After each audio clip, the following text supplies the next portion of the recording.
Welcome back to Amerisogyny. I'm your host, Hannah Blue. You're listening to episode 66. Good guys and girls finish last. Storm Debbie is in full force in North Carolina. I'm sure you can hear it outside. I refuse to call it a girl. The only good Debbie in my life, the little Debbie Christmas cakes when I was a kid. And I say when I was a kid because they don't taste the same. But then again, what does? Yep, this storm has been roaring since last night. But guess what? It's stopping nothing because we have a show to do. The stories I'm bringing you today are about good people who received some harsh realities they didn't deserve. The first story we're going to talk about is one that happened right here in North Carolina. North Carolina, you are the number one state in this country that listens to me. And I think a lot of you listen because you want to hear news about North Carolina. Well, here you go. This is a story about a man who dedicated his time to helping people with mental health issues. An exceptional mental health advocate who was shot down like a rabid dog by a North Carolina police officer. And he wasn't alone. That's right. An entire swarm of officers, like nasty, angry bees, came for one man. And after Sergeant Adam Roberts shot him to death, Officer Randall Down told Roberts, "We got him. Good guys always win." How sick and disgusting is that? Let's get into it. For 20 years, attorney Dennis Alexander Bodden helped people in New York City who suffered from mental health issues.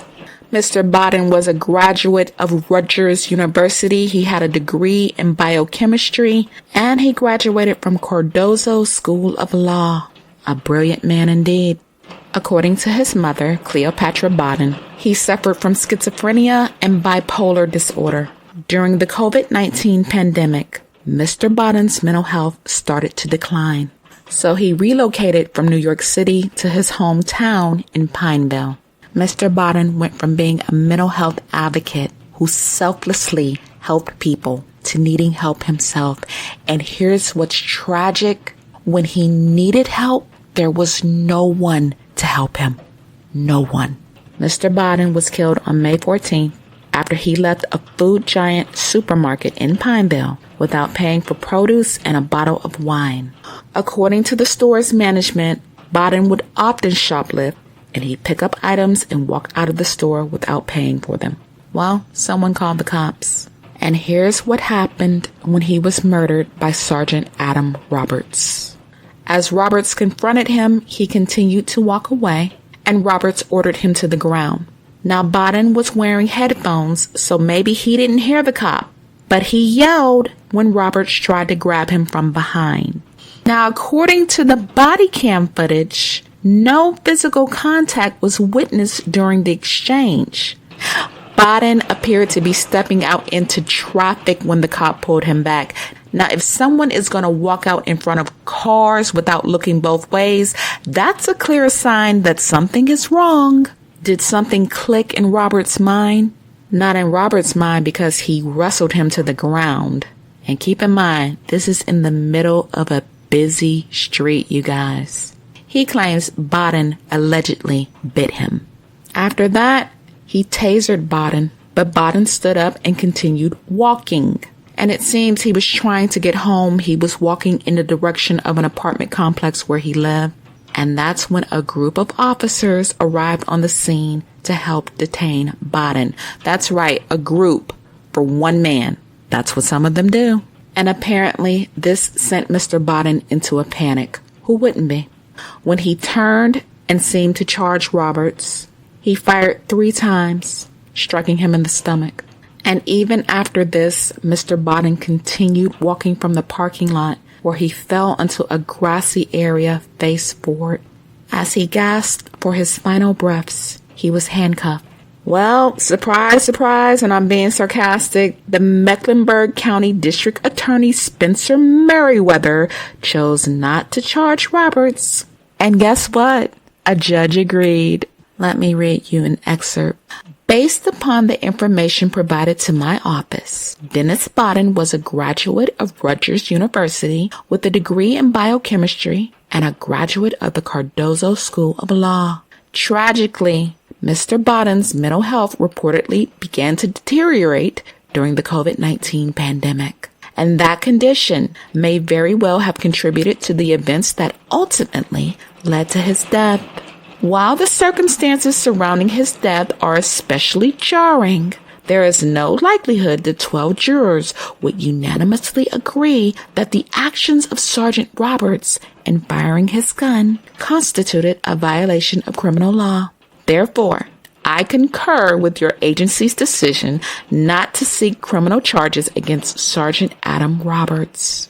While the appropriateness of Sergeant Roberts' tactics may be ripe for other authorities to evaluate, such questions exceed the purview of the district attorney as a matter of criminal law and are beyond the scope of this consultation. The letter says Mr. Bodden was instructed to get on the ground and that Sergeant Roberts informed dispatch that he already tried to push off on him. So apparently they believe the cop. However, the statement about his tactics may be ripe for other authorities to evaluate. Doesn't that mean something is sketchy? In my opinion, it does. Now, police claim they didn't know that Biden suffered from mental health issues, but his mother said, "Not today, Satan." She said, if you tell someone to stop and they're not reacting, you should know that there is something else going on, that that person is not stable, and they didn't take that into consideration. And I agree with her. All of the signs were there. The police didn't look for them, nor did they care. I've said this before on this show, and I'm going to say it again. This is why many parents do not call the police. And I'm talking about parents who have children who suffer from mental health issues. I'm one of them. I have a friend who was born and raised right here in North Carolina. Her son is autistic. And let me tell you something. My friend and I, we're as different can be. She's white. I'm black. She's a tough biker-like chick with tattoos covering her. I have no tattoos at all. But we share a common factor. Both of our children were diagnosed with autism. And at any time, both of our children, when having a mental health crisis in the street, could be harmed by police. I'm not just talking to black mothers and white mothers. I'm talking to Mexican mothers. I'm talking to Puerto Rican mothers. I'm talking to Asian mothers. I'm talking to Native American mothers. I'm talking to any mother out there listening that has a child with a mental health issue. I am talking to mothers in Colombia, South Korea, Argentina, the Philippines. Yes, I'm talking to you. This is a fear that we share, that our kids are going to be hurt if they have a mental health crisis. Because there are cops like Sergeant Roberts who do not give a damn if people have mental health crises. To us, these are our children. But to people like Roberts, they are no more than dogs who need to be put out of their misery. And that is just that. Mr. Bodden was a pillar of his community.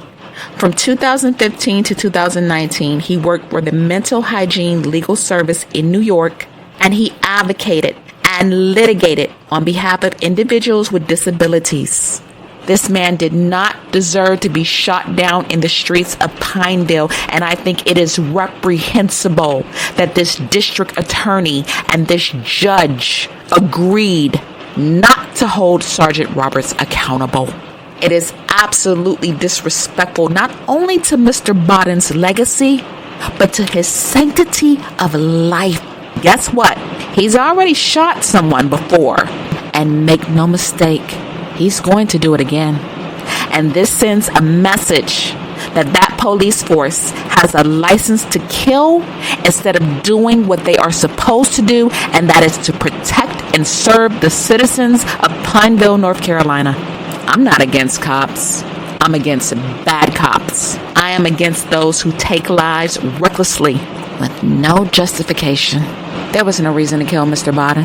And this is also why mental health services need to be placed in the communities. The responsibility of assisting people with mental health issues should not be placed in the hands of cops. And I said what I said. Many of these police forces do not have the required training, and more than a few of them have too many ignorant cops who are uneducated in psychology. Make it a requirement. And if they have a history of prior shootings, they should be investigated immediately, pulled off of the force without pay. Mr. Biden had a master's in social work. You have to have a passion for helping people to get into that line of work. He did it because he wanted to help people. And it's a crying shame during his final moments, he had no one to help him. That absolutely breaks my heart. For those of you who listen to me, if you have people who struggle with mental health, we have a duty and a responsibility not just to advocate for them, but for others. My heart is with his mother. Now let's get ready for our next stop, the UK. 33-year-old Carrie Ann Knight was a soldier in the British Army, and she claims she endured over a decade of racism and misogynistic abuse. And for what? In 2012, while she was still in training, she appeared on a national recruitment poster, and the slogan was, "Your Army needs you and your self-belief." Now, she hoped her image would change perceptions for other young black women about the British Army. Her fellow soldiers didn't like that she was featured on the poster, not one bit. And for 12 years of her service, they made her pay for it. Now, looking back on it, Knight said she thought they chose her for the poster because of her accomplishments during training. But she said, "I didn't know it was because I was going to be the only black woman in that regiment. I didn't know what I was in for." She was only 20 years old and says there was a lot of sexism. However, when you put race into play, as well for me, it just felt like it was multiplied by 10. Knight was an instructor at the Army Foundation College in Harrogate. Her job was to train new recruits. Some were as young as 16 and 17. According to Knight, her fellow soldiers took delight in shouting, "Watermelon," anytime she walked into the room. And if you are listening to me and you don't know the connotation behind watermelon, watermelon is rooted in ethnic notions. Watermelon is essentially a stereotype that all black people love watermelon and that we're lazy. And that stereotype started right here in the South in the USA. Let me explain further. After the emancipation of slaves, watermelons were used as economic self-sufficiency in the late 1860s. After the Civil War, former slaves grew watermelon on their own land as a cash crop to sell. For them, the watermelons were symbols of liberation and self-sufficiency. But this made Southern white people mad because they lost the war and they lost control over slavery. So they started creating all of these racist cartoons with the most hideous depictions of black people eating watermelon. And they used this to describe them as childish and unclean. Look it up. In 1909, there was a postcard of a little black girl called a pickaninny. Research that, what a pickaninny is. And the postcard said, "Eyes so happy." It's a way to demean us. Now, I'll tell you, I don't like watermelon and I don't eat it. And I don't buy my niece or my nephews any merchandise that has watermelon depicted on it. The first published character of black people seeming to enjoy watermelon in an exaggerated state was published in Frank Leslie's illustrated newspaper in 1869. And people who were pro-slavery used it to depict black people as simple-minded people who were happy when provided with watermelon and a little rest during slavery. And let me tell you, there are a lot of people right here in this country who still believe that black people are stupid to this day, even though some of us are the hardest working people in this country, we are still depicted as lazy and ignorant. And it is not true. From Sojourner Truth to Madam C.J. Walker to First Lady Michelle Obama to Vice President Kamala Harris and Olympic champ Simone Biles, we have never been stupid, ignorant, or lazy. We are the epitome of excellence. And thank you. But yeah, Knight said the soldiers got a kick out of that. They would laugh every time someone shouted it. Knight said, I had to serve along people that claimed to support the KKK, Britain First, and or the English Defense League. She said the male soldiers would call her a black bitch, but say, I'd still shag you though. And they will. Knight went on to say she overheard colleagues discussing getting lynched and being tarred and feathered. One mentioned putting her in a hot box, and this was in reference to a torture scene from Django Unchained, where a black female slave was locked in a wooden coffin. Django Unchained was directed by Quentin Tarantino, and she said the male soldiers enjoy playing this over and over. She also said, one evening, I returned to my room to see someone had drawn images of huge black penises all over the wardrobes in my room. Now, did she fight back? Of course she did. She submitted complaints with evidence, screenshots, and video recording. And what did the British Army do for her? They removed her from her role in training junior soldiers, citing they were concerned about her mental or emotional state. Knight said, I think when it got to that stage, that's when I just realized that the Army is institutionally racist, and they would go above and beyond in order to discredit me as an individual, in order to protect the Army image, to portray that racism doesn't exist, even though it was there in black and white. Well, she took action in December of 2022, and as a result, she received a settlement and a public apology. But get this, as a part of the settlement, the Ministry of Defense did not have to admit liability. Disgusting. And so dishonorable of them. Emma Norton was Knight's solicitor from the Center for Military Justice, and she said, for the Army, it was not the racists that needed to be dealt with, it was Carrie Ann, because she'd had the audacity to complain about racism and misogyny. What's the name of the show, guys? Amerisogyny. It is all dreadfully familiar, and it shows again that in the British Army, it is worse to accuse someone of racism than it is to be racist. And yeah, racism and or misogyny exists in every military unit all around the world. Carrie Ann Knight, you're a bad girl, meaning you're awesome. And I'm glad you got your settlement. And that's how you do it, ladies. Fight for your rights and your money. On to our last stop, social media.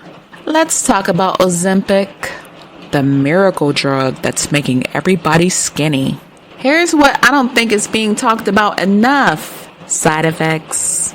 Macy Gray says she went to the hospital over Ozempic and its side effects. Let's get into it.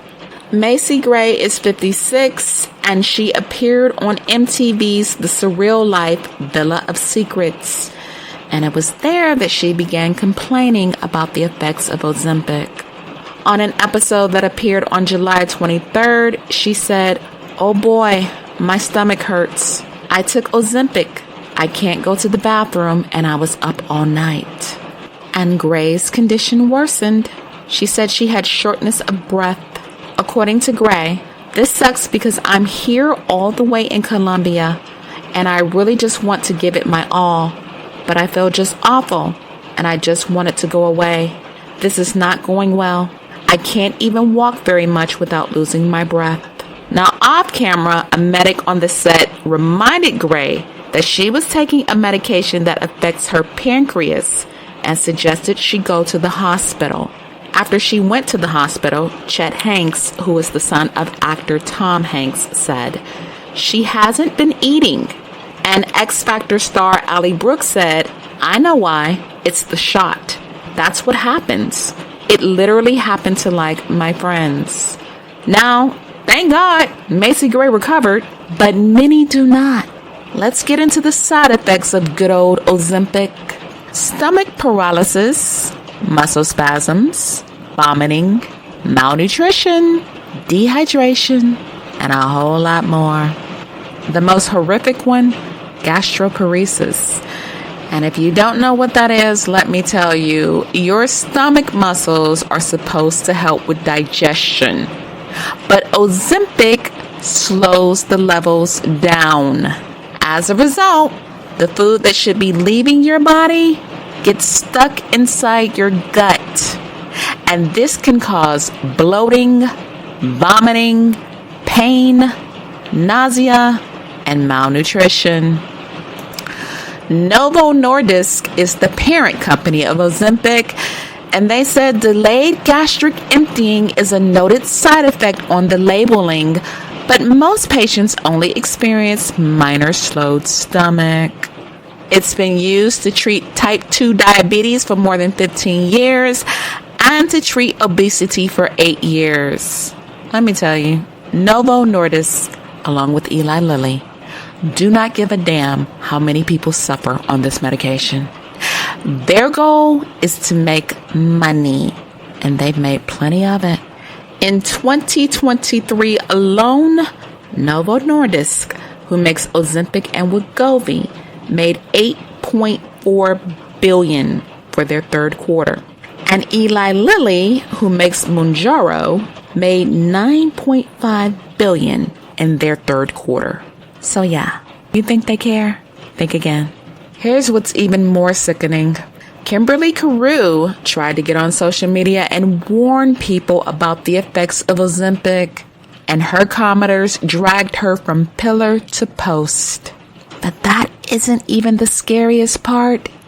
She said after she experienced painful side effects after starting Ozempic, none of her doctors knew what was causing her pain, and they encouraged her to continue using Ozempic.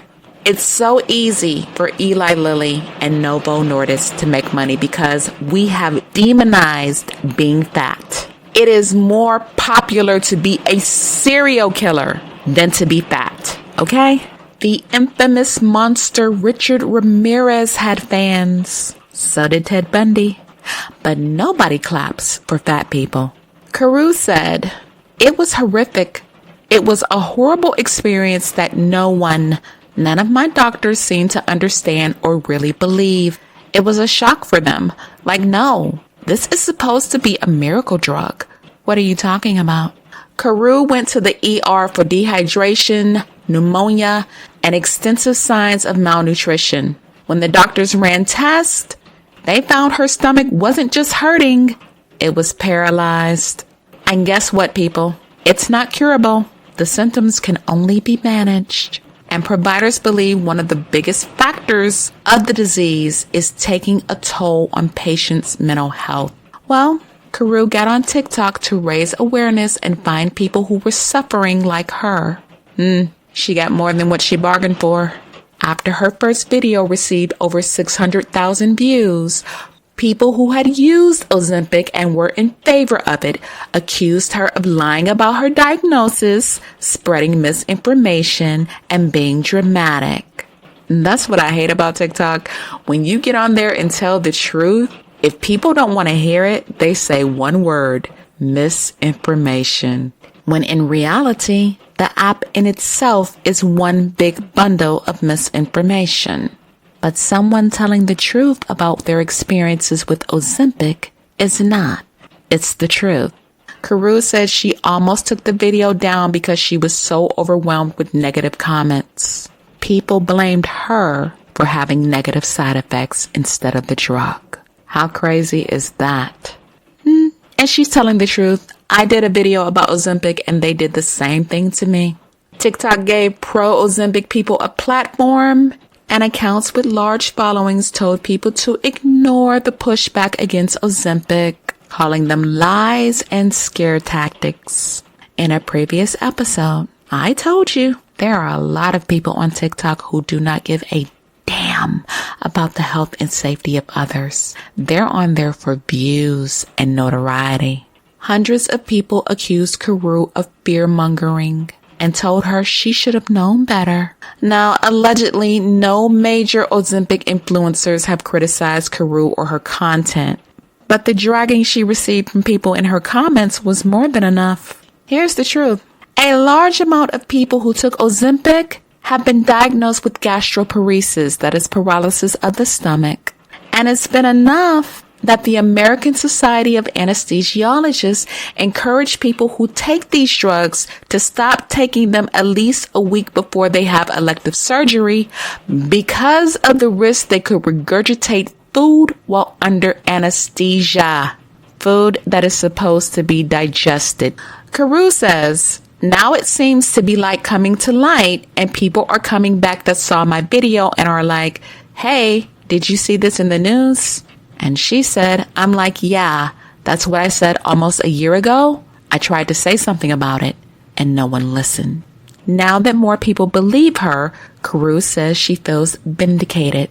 She says she's committed to continue posting about the experience because of the wealth of misinformation on TikTok. What's imperative to note? Carew has a Master of Science in Psychology and Counseling. Can you imagine? This woman is educated, and she had hundreds and hundreds of people dragging her for telling the truth. That's what TikTok is. Well, I'm not here to tell you what or what not to take, because people are going to do what they're going to do. What I'm going to encourage you to do is what I've always encouraged you to do. Advocate. Stand in the gap for justice and protection. As for me, I will weightlift until I die. But the one thing I will never do is take Ozempic, Wegovy, or anything else for weight loss. Well, people, I have brought you stories of good people who didn't get a fair shake. As I've been speaking, Storm Debbie has been relentless, and so have I. I've amplified the voices in these stories to encourage you to start or to continue advocating for people who cannot advocate for themselves. It's one thing to suffer, but if you're not using your struggle to advocate for others, then what's the point of telling your story? And with that, I'm out of time. If you learned anything in this episode, feel free to follow me. By now you know where. Podbean, Apple Podcasts, Spotify, Samsung, YouTube Music, iHeartRadio, and more. The weekend is here, you guys, so I want you to be easy. I will be back with more stories. Until then, take care of yourselves. Have a great weekend. And as always, God bless.